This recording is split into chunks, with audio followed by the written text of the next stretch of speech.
The young but up-and-coming journalist Annika Johnson joined me on today's episode of Locked On Devils. She is currently a Devils writer for Jersey Sporting News. So in last week's episode, I had a chance to speak with one of her colleagues, Gabby Nordstrom, and now it's Annika's turn to talk all things Devils. We have a lot to discuss in today's episode of Locked On Devils alongside Annika.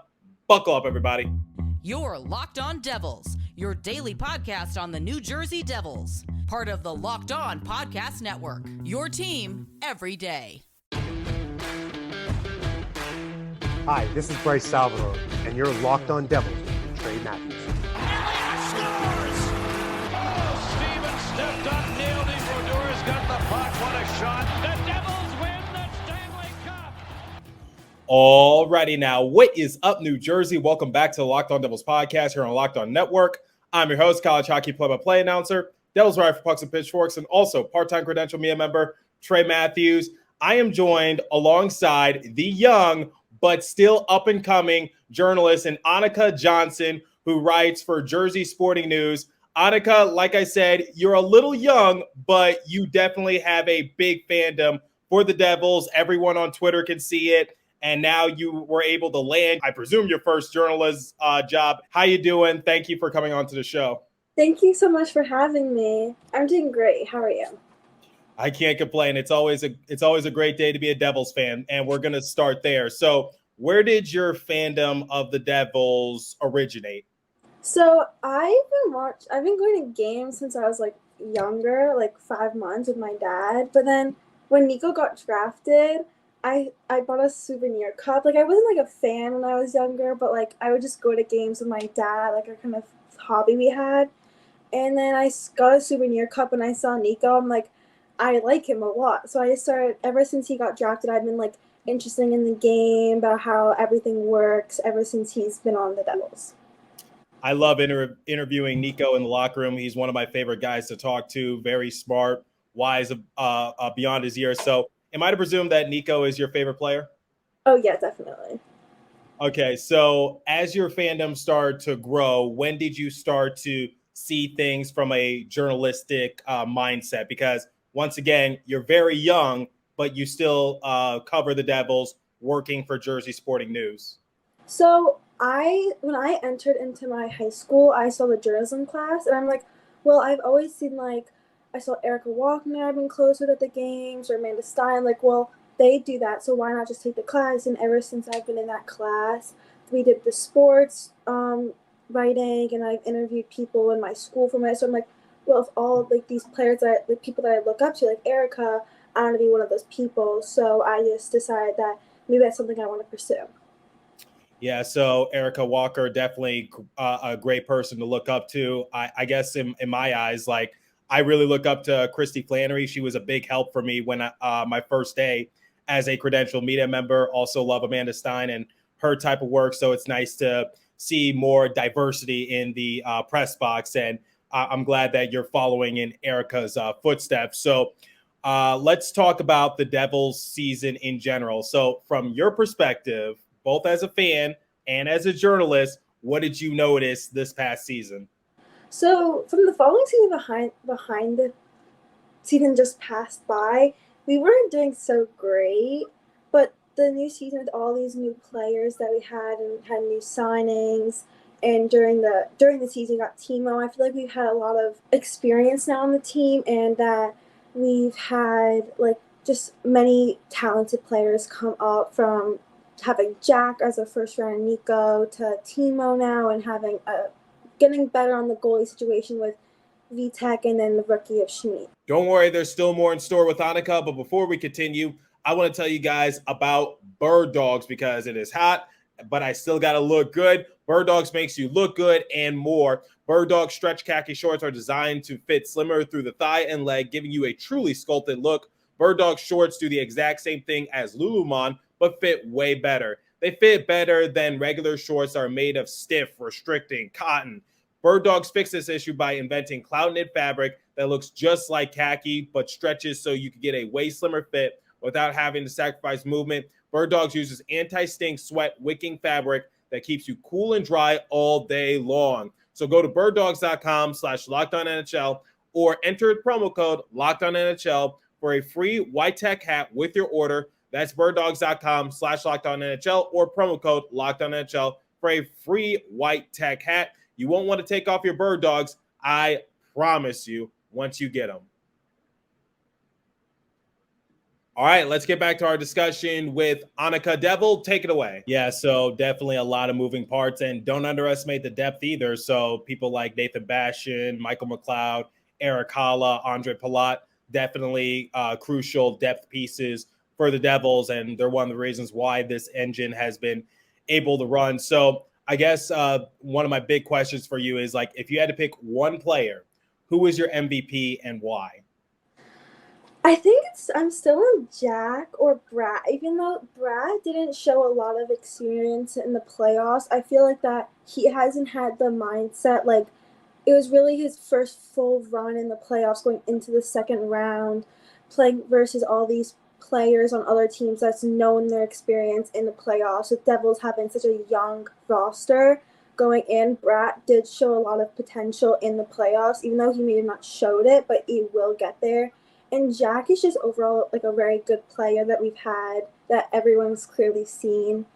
And it's just he keeps getting better and better and wants to be a leader on the ice, like as an assistant behind Nico, and wants to help with the younger roster coming up with different rookies. It's actually interesting that you mentioned Jesper, because of all the Devils content creators I've interviewed, obviously the consensus answer was, in fact, Jack Hughes, but I had one person say Nico Hischier, and you mentioned Jesper Bratt. That, once again, that's actually quite compelling, because Bratt is coming off of back-to-back 73-point seasons, and now he is signed to a multi-year deal. I think that kind of takes the burden off of his shoulders. Now he can focus solely on hockey and not so much of the contract negotiation process. So I think Bratt definitely is one of the more underrated players on the Devils roster, just because he's able to score. But I think the big thing that I want to see from Bratt, he has to do some other things as well, because this was heavily magnified during the playoffs, in which Bratt, the scoring wasn't there. What else is he doing? Because obviously he's not really a physical guy. He's not going to do faceoffs, but he definitely has potential. And I think a lot of people forget that Bratt was the main engine piece at the beginning of the year that was driving the force for the Devils, because he opened the season on like an 11-game point streak, and his consistency started to fall off as the season came halfway through, but he was able to pick it up at the right possible time. But playoffs, a bit of a struggle, but hey, a lot of his teammates struggled. So it's quite interesting that you said Jesper Bratt, because once again, I think he has a lot of potential, and I think he can definitely improve in more ways than one. So let's talk about an X Factor piece. So someone who gets a decent amount of attention, but is not really the star player. Who's someone that you consider an X Factor, still essential to the team, but maybe they're not as highly touted as a star player? I think Eric Holla, because in the playoffs he's had some experience with, because him being more of a veteran, even though he hasn't been long on the Devils, he's been playing longer on other teams, and he's one on the older side of our team, and he did show a lot of helpfulness in the playoffs with scoring, giving assists, and I think he gets attention, but like not as much as Jack does, or like Nico, or some of our better defense like Dougie, but he still has his moments that people like appreciate, but he doesn't get appreciated enough. Yeah, I think for Eric, he really started to pick it up towards the end of the season. I think a lot of people started to realize how valuable he is on the roster, because he went on a scoring streak to, I believe, close out the regular season. And he was a big component as to why the Devils were able to get out of the first round against the New York Rangers. And he had that awesome celly over Igor Shesterkin, which is now all over social media. But yeah, I agree with you. I think Eric Holla definitely is a big X Factor piece for the Devils. But let's move on from X Factor to now unsung hero. Someone who's a little underrated, someone who falls underneath the radar, someone who won't get their roses. Who's that player that was still very important for the Devils, but gets little to no attention? I'm in between two people thinking about it, John Marino and I feel like also Mikey McLeod. I feel like for Mikey, he gets some attention because his percentages on the face-offs are very high in the NHL, but he is on the lower lines. He does show a lot. He has a body, like a bigger body, which helps with the physical side of the team. And he still does get, like, not as many high points as Jack or Nico or one of those players, but he still is able to dominate on the ice against some other teams with his physicality, and then he's able to get the puck into the other zone.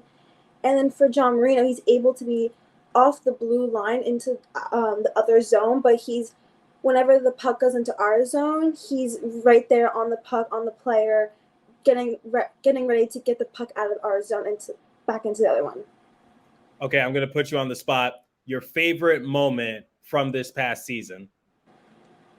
Oh my gosh. I think in the playoffs during one of the Eric Hall Sellies. I don't know. Just something about the energy of the crowd when he scored against the Hischier. Yeah, so I believe my favorite moment would have to be, and this might be cheating a little bit, but the 13-game win streak, because I was so happy that the Devils proved a lot of people wrong. And that's when people started to realize that they were primed to be a legitimate playoff team. And people were underestimating them going into the season. People were saying they were going to be a lottery team. People were pushing for Lindy Ruff to be fired.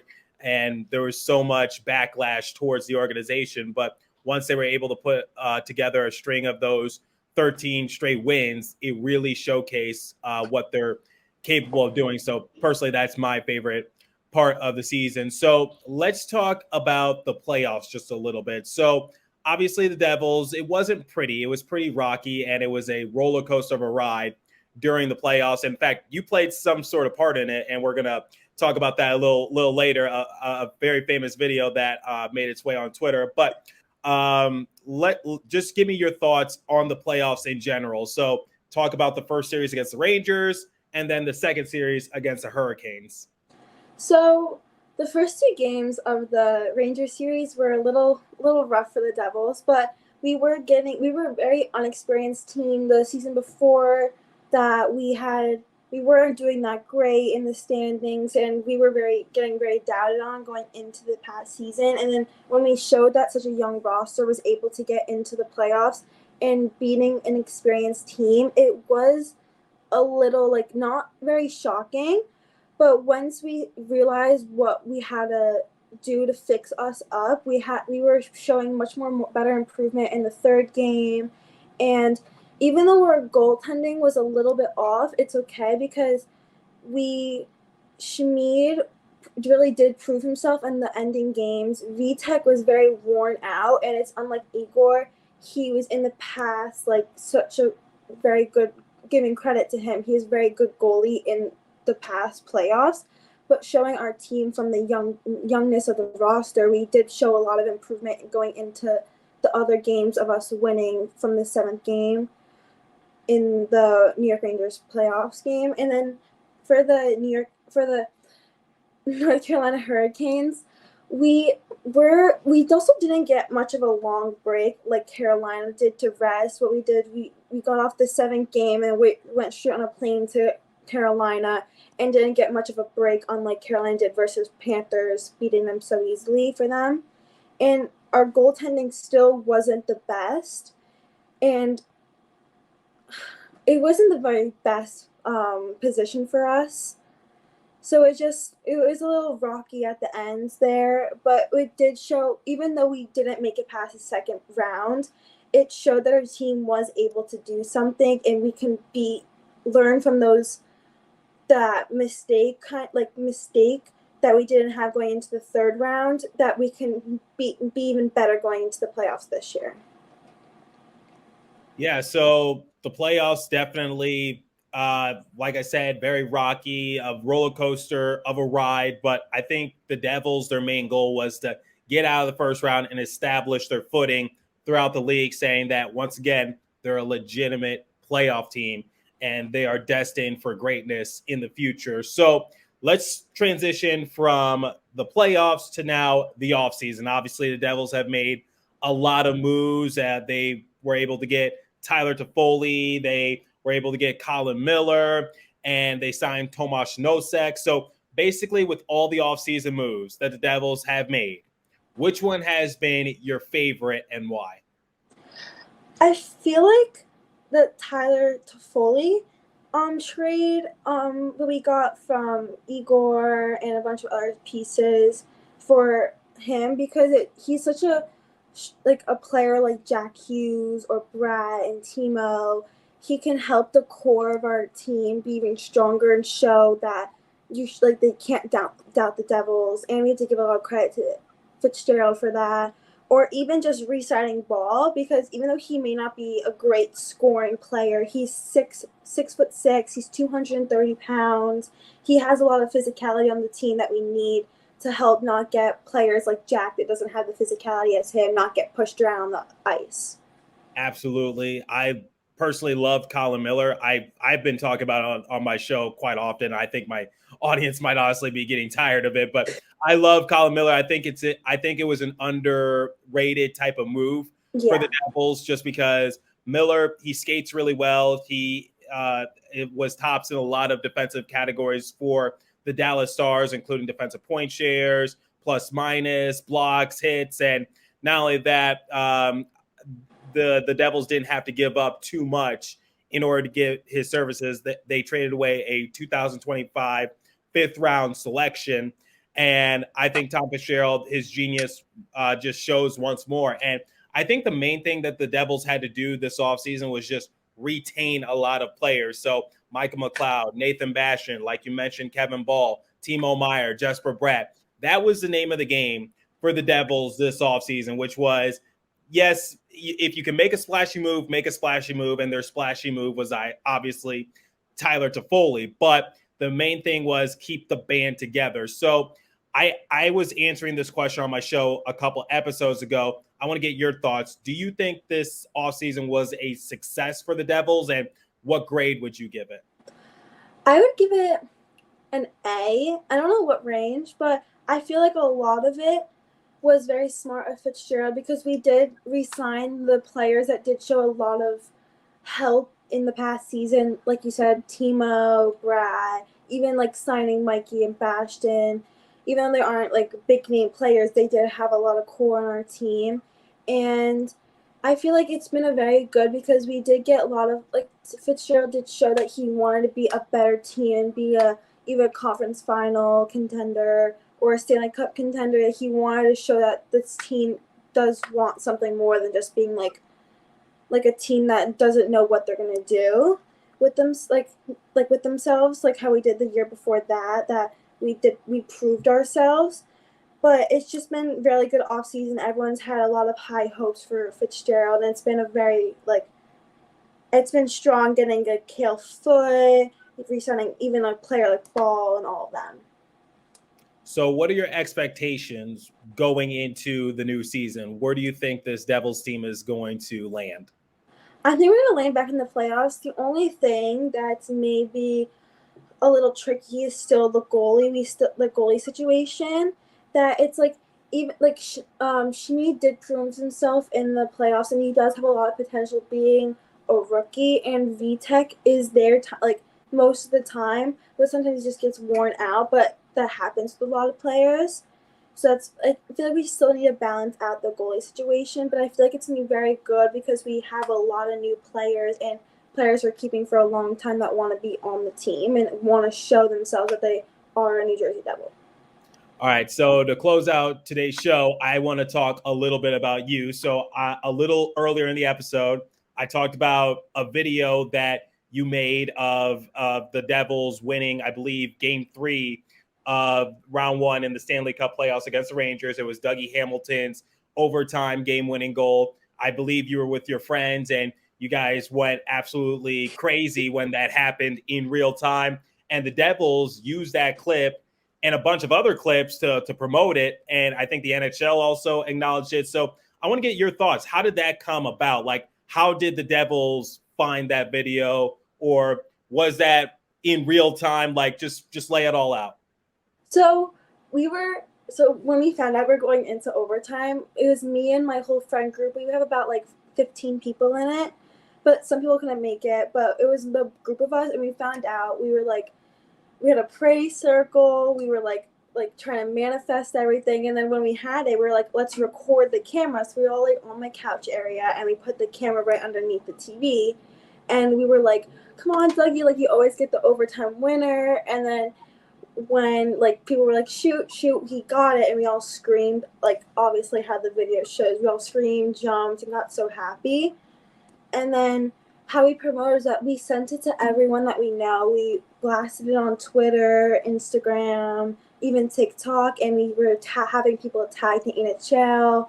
We even DM'd different like New Jersey Devils fan clubs, like accounts on Instagram. They promoted it, and we're tagging the Devils, NHL, and eventually everyone was reposting it on Twitter and everything, and got the attention of NHL, New Jersey, and etc. So I've had some stuff featured on NHL before. I remember one of my questions to Jack was aired on NHL, Bar Down, TSN, all that. So how do you deal with basically just getting that amount of attention and all those eyeballs, looking on you and your friends? How do you deal with it? So me and my friend that was also very popular on Twitter at the time, we did get a lot of hate, but we kind of just like, it's just me and a couple girls like around my age just cheering for the team we like even though we were losing, we were still down 2 games and we were winning 1. Like we still had a lot of fun doing it, and we did get a lot of be like, oh hey, we saw you on NHL, like congratulations. Like I did get a lot of support from that, but it also was hard with the hate, so I just blocked them out. And then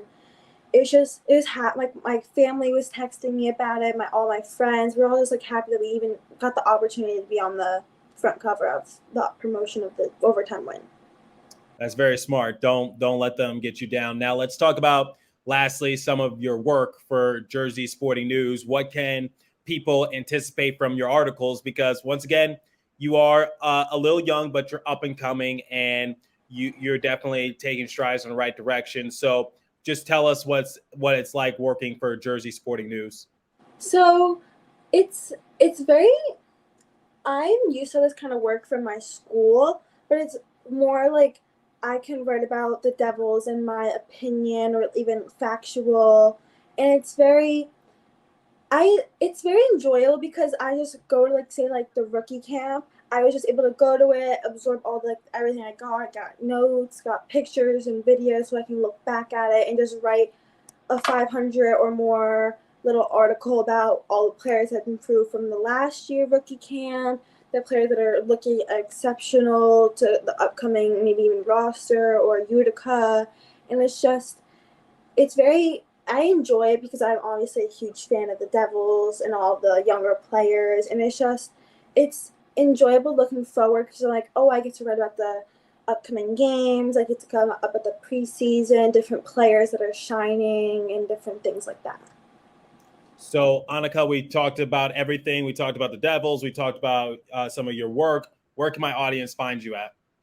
They can find me on Annika Devils on Twitter, Instagram, and that's really it. Maybe even a TikTok soon. All right, we'll hold you accountable to that. So, Annika, thank you for taking the time to do this. And like I do to close out every show, continue to stay safe. Have a wonderful day, New Jersey. Go Devils. I'll catch you guys in the next episode. Thanks for listening once again.